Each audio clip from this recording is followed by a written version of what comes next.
On va évidemment parler du budget avec vous, Claude Raynal. Merci beaucoup. Merci d'être notre invité, sénateur socialiste de la Haute-Garonne, président de la Commission des finances du Sénat. On va longuement revenir sur le début de l'examen du budget hier.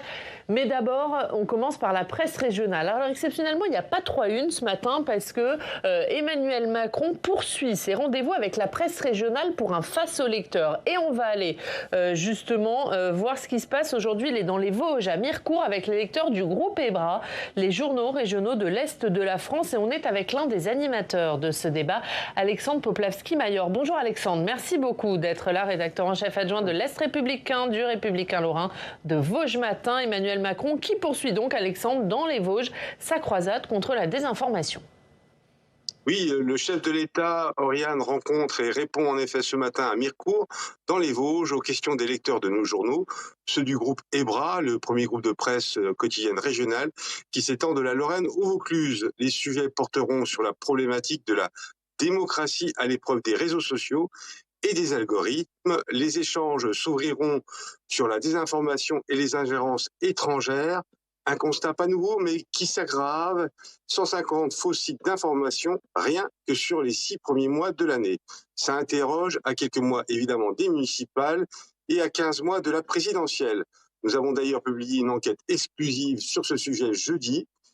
On aura également une franco-roumaine qui sera présente. Elle témoignera de sa crainte que ce qui s'est produit dans son pays se produise également chez nous. Et puis on poursuivra sur le harcèlement et le cyberharcèlement.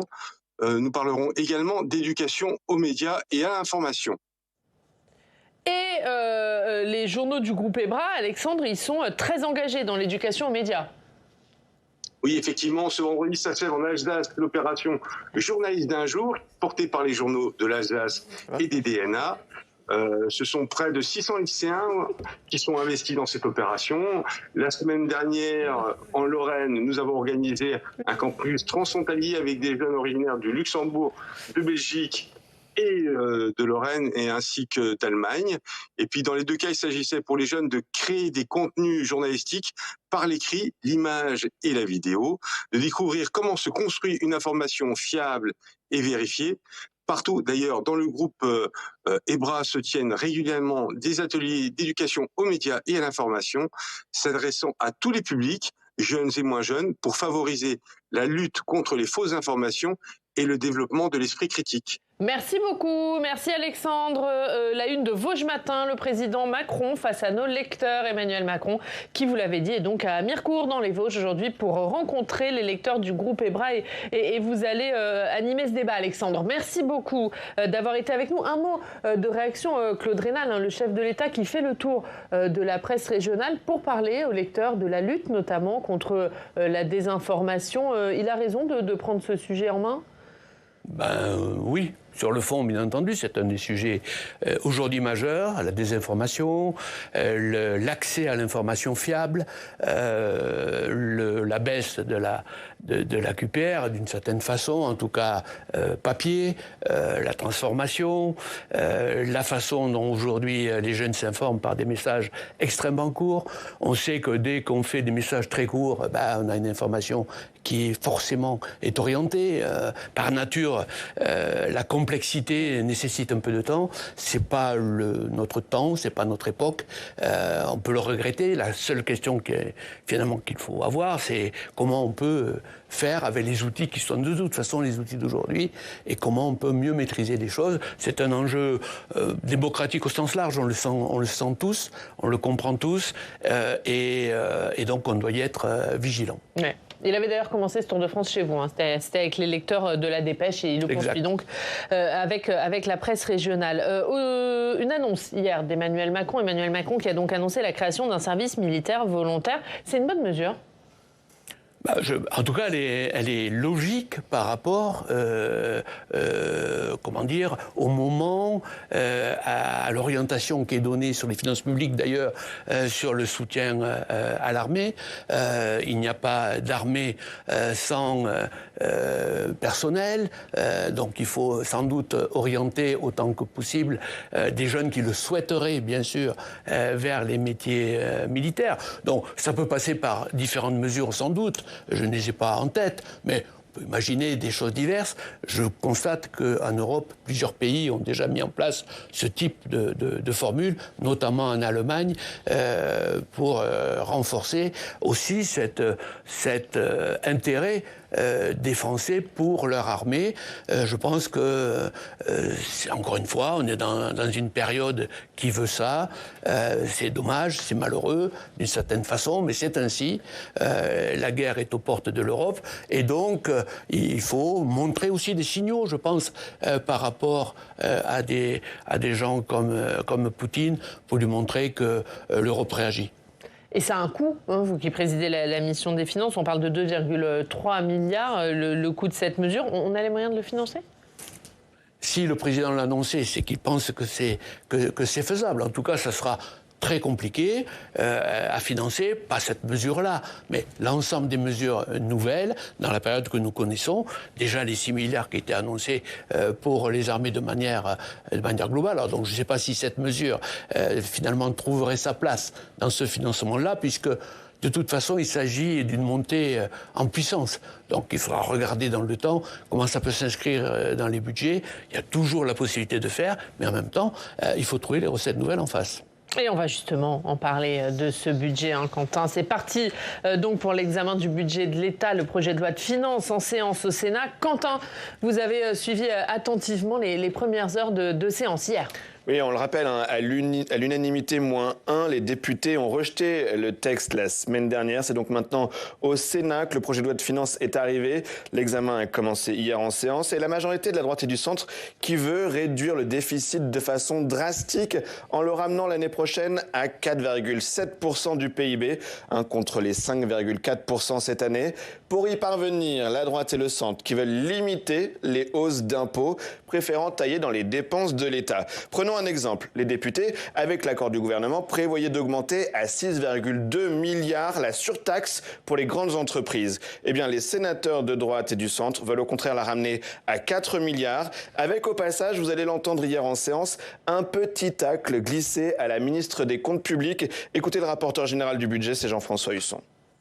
Madame la ministre, vous nous avez affirmé ici même au Sénat, devant la commission des finances, en juin dernier, et je vais vous citer, « Je partage pleinement votre exigence de clarté, de stabilité et de lisibilité pour les acteurs économiques », vous venez de le redire. Certains points peuvent être affirmés sans détour.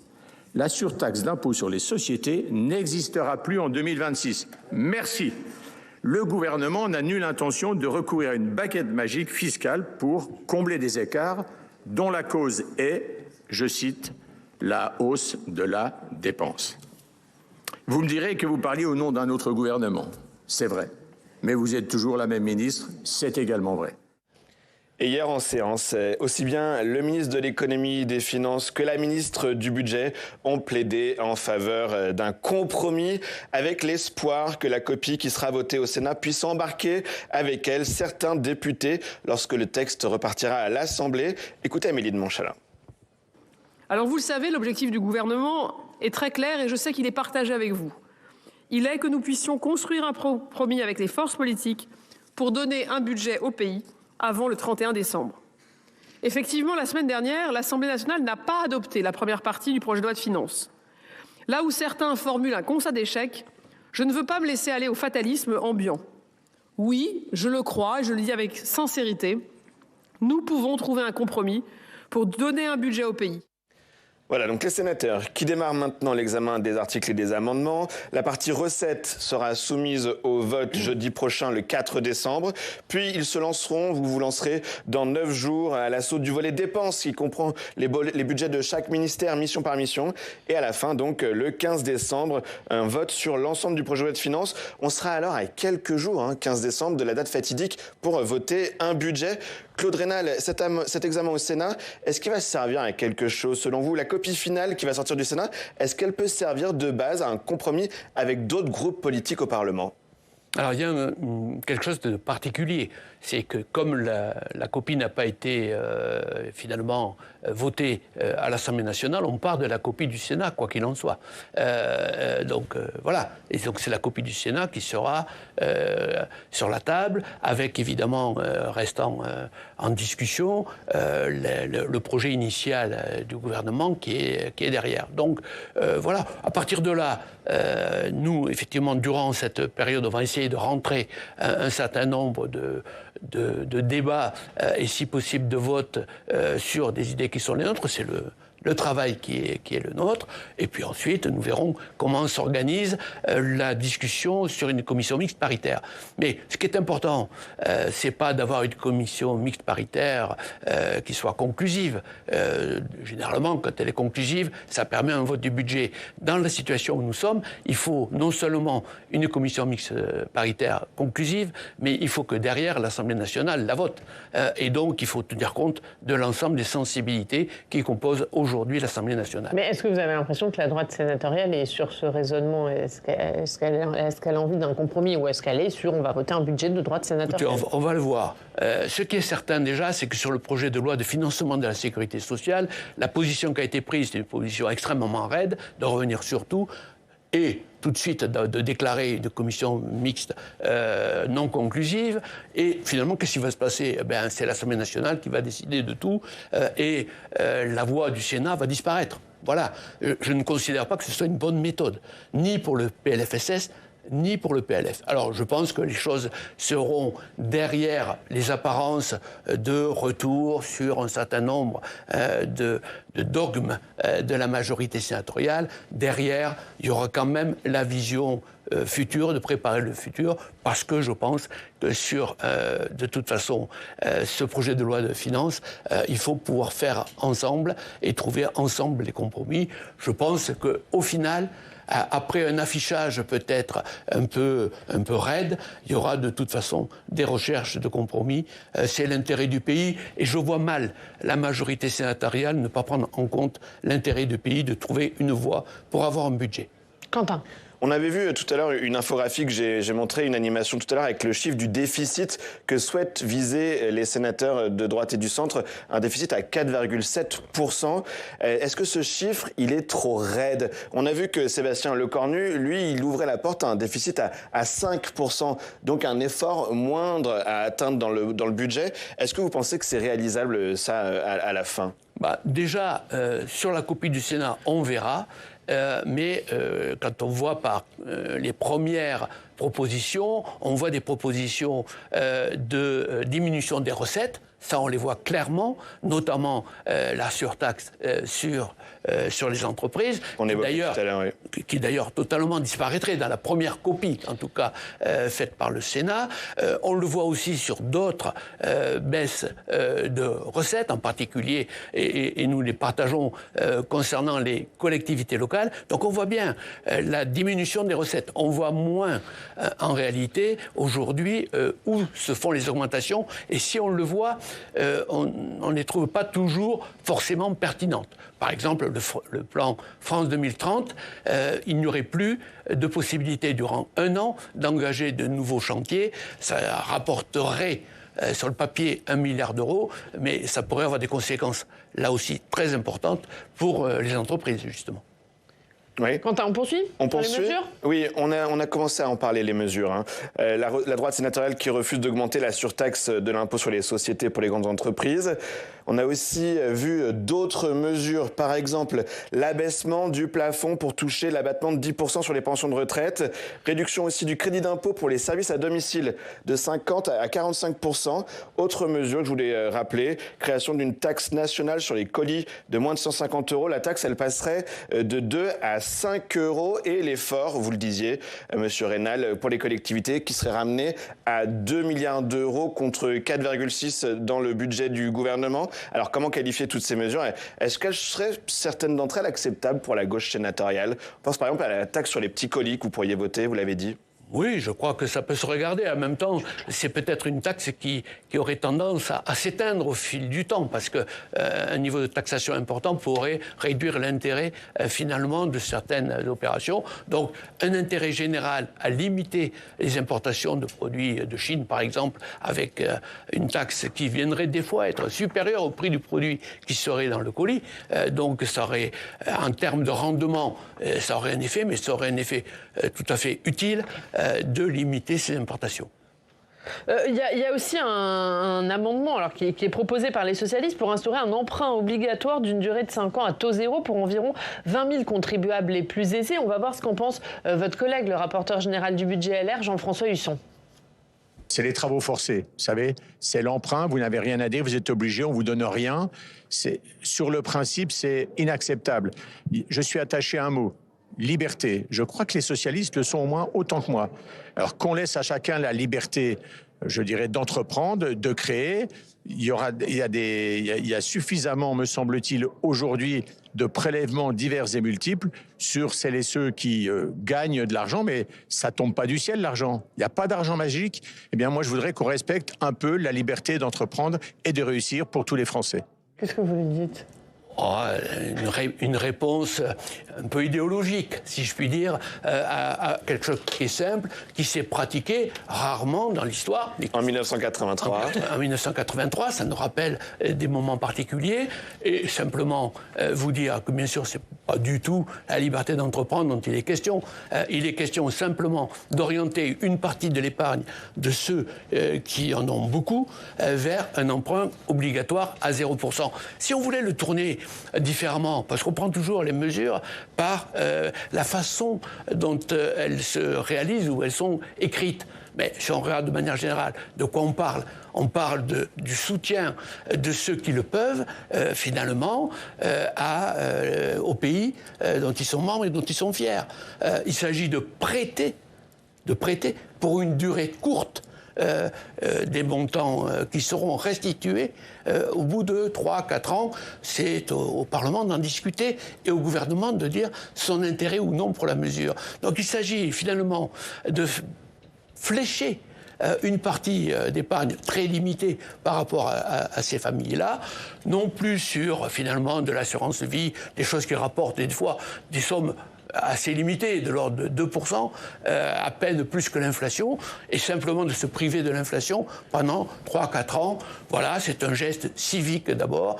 Ça peut être aussi, on n'a pas le droit, vous le savez, de flécher une recette de l'État. On ne peut pas le faire dans le cadre de la vie parlementaire, mais on comprend bien que, par exemple, ça peut venir financer l'effort en faveur de la défense, par exemple. Et donc, bon, voilà, c'est comme ça qu'il faut poser le problème. Et on va parler des dépenses, Quentin. Exactement, la droite qui veut couper dans les budgets du Pass Culture, par exemple, ou de France 2030, vous avez commencé à l'évoquer, mais également dans l'aide médicale d'État. Est-ce que ça augure d'une confrontation gauche-droite dure dans l'hémicycle ?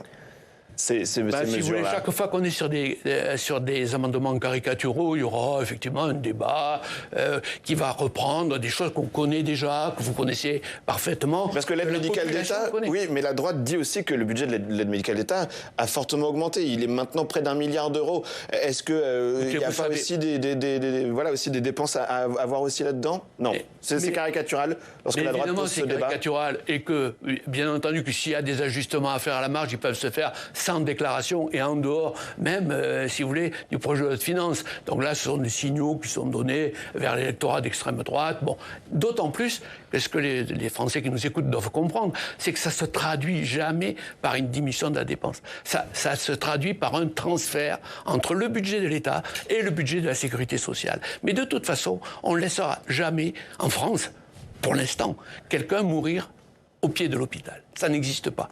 Donc on le soignera. Un dernier mot, Quentin. Oui, est-ce que vous avez d'autres mesures que vous aimeriez réussir à faire voter à gauche ? Est-ce que vous allez proposer des amendements que vous voulez voir figurer dans le texte à la fin ? On va revenir sur un certain nombre d'amendements qui ont été votés à l'Assemblée nationale. Ceux qui nous paraissent tout à fait cohérents, nous les remettrons évidemment au fur et à mesure dans le débat, de manière, là, toujours la même chose, de manière à trouver les ressources nécessaires pour faire fonctionner et éviter que ça se fasse au détriment des plus faibles. Vous savez, regardons, si vous me donnez 30 secondes, regardons un peu ce qui s'est passé. On a enlevé la taxe d'habitation. On a enlevé la CVAE. On a enlevé la taxe d'habitation, ça devait relancer la consommation. Est-ce que ça a relancé la consommation ? Non. Au contraire, ça s'est retrouvé dans les plans épargne, dans l'assurance vie, etc. Donc, c'est un échec. 20 milliards. La CVAE, est-ce que ça a permis aux entreprises ? La plupart des entreprises ne l'ont même pas vu. Il y avait une baisse de CVAE parce qu'il y a énormément d'entreprises qui touchent des sommes très faibles. C'est la cotisation sur la valeur ajoutée des entreprises. Contribution, excusez-moi. Donc, autant de mesures qui ont coûté extrêmement cher au budget. Et aujourd'hui, qu'est-ce qu'on fait ? Eh bien, on essaie de récupérer ces recettes en allant gratter ici ou là, mais sur l'ensemble des Français. À ce moment-là, ce n'est pas tolérable, ce n'est pas acceptable. Vous pensez que ça peut finir autrement que par une loi spéciale, ces discussions budgétaires ? Mais la loi spéciale, il faut bien comprendre, la loi spéciale n'est pas une loi de finances. C'est une rustine. C'est une rustine qui permet de passer Noël et de recommencer le budget. Parce que de toute façon, vous ne pouvez pas vivre, j'ai bien entendu ici quelques sénateurs, imaginer qu'on pouvait vivre toute l'année sous loi spéciale. Bruno Retailleau, notamment, qui préférerait une loi spéciale que il nous expliquera comment il finance, lui qui est quand même favorable à la mesure, me semble-t-il, sur les armées, comment il financera les 6 milliards supplémentaires s'ils ne sont pas votés. Ça n'existe pas. On reste sur les budgets des années précédentes. Par exemple, pour en prendre un, mais ça touche tous les domaines, la loi spéciale peut permettre de franchir 2-3 mois au maximum. Et ensuite, de toute façon, il faut un budget. Donc, autant le faire tout de suite.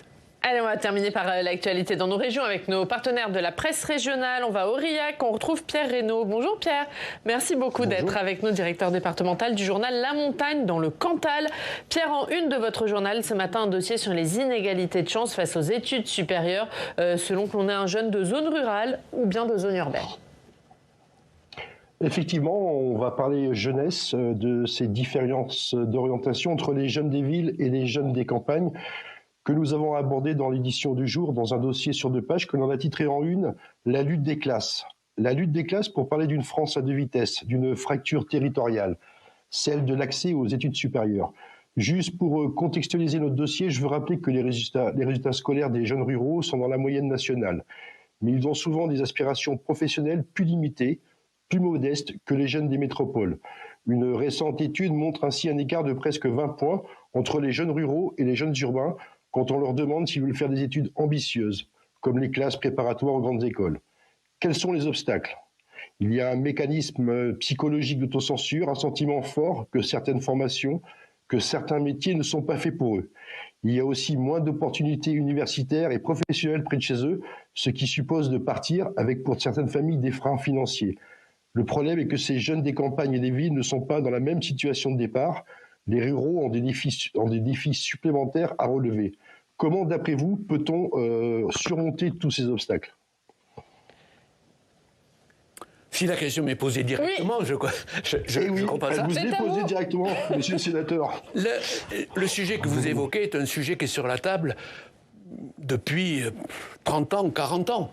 C'est un sujet très connu et sur lequel des efforts ont été faits et qui n'ont pas produit, vous ne faites pas d'études, les effets escomptés. Je voudrais en citer quelques-uns. Par exemple, on a voulu rapprocher l'université des territoires et notamment en faisant des antennes territoriales. Lorsqu'on est en région, généralement, l'université est évidemment dans la ville métropole et on a fait des antennes dans finalement les préfectures départementales. Voilà. Si on regarde les choses, il y a eu donc des efforts qui ont été avec des montants financiers considérables pour rapprocher l'université des territoires ruraux. Et qu'est-ce qu'on peut en tirer comme conclusion ? Si on vous écoute, on ne peut pas dire que ça fonctionne. Si on essaie de comprendre ce qui se passe, c'est qu'en réalité, on fait des premiers cycles qui sont rapprochés effectivement des territoires. Et ensuite, au moment du deuxième cycle, c'est-à-dire de rentrer en licence, il faut par contre généralement partir vers la métropole. Donc c'est une phase un peu intermédiaire qui se fait là. Elle est, à mon avis, elle a son utilité, elle a quand même ses difficultés, réalité, c'est que généralement également, on met dans ces territoires à la fois le cycle général et à la fois des formations plus diplômantes. Et les choix qui sont faits par les jeunes de ces territoires sont souvent orientés par ce qu'on peut avoir à proximité. Donc, autrement dit, ils ne choisissent pas ce qu'ils aimeraient faire, mais ils choisissent ce qui est faisable à proximité. Et ça, c'est toujours une contrainte, parce qu'on arrivera, et il n'y a pas de solution à ça. On ne mettra jamais des universités complètes dans toutes les préfectures de tous les départements. C'est infaisable. Et donc, à partir de là, cette difficulté-là, elle sera compliquée à lever. Et puis, il faut se le dire aussi, la mesure qui est la plus, qui restreint le plus, je crois, je pense que votre étude doit le mentionner, peut-être même l'avez-vous dit, c'est les questions de déplacement, de logement. C'est-à-dire que le coût pour quelqu'un qui est dans la ruralité de venir faire ses études dans la métropole est sans commune mesure avec un enfant dans la métropole qui peut rester quelque temps chez ses parents pour commencer ses études. Donc il y a des freins qui sont très compliqués à lever, même si je suis sûr que à la fois les politiques locaux, les conseillers régionaux notamment, et l'État ont cette question bien en tête. Merci beaucoup, merci Claude Raynal, merci Pierre Reynaud. La une de La Montagne, études supérieures. La lutte des classes, c'est à la une de votre journal. Merci beaucoup. Quentin, dans 20 minutes, on va regarder d'autres unes avec vous. Oui, on va parler notamment des tracés de la SNCF annoncés hier pour rejoindre Lyon à Bordeaux en passant par la banlieue parisienne. Ça, c'est votre sujet du matin. Et ça fait beaucoup ça fait réagir dans le Massif central. Ah, et ça vous fait réagir. On va en parler dans 20 minutes. Merci beaucoup, Claude Raynal. Merci d'avoir été avec nous.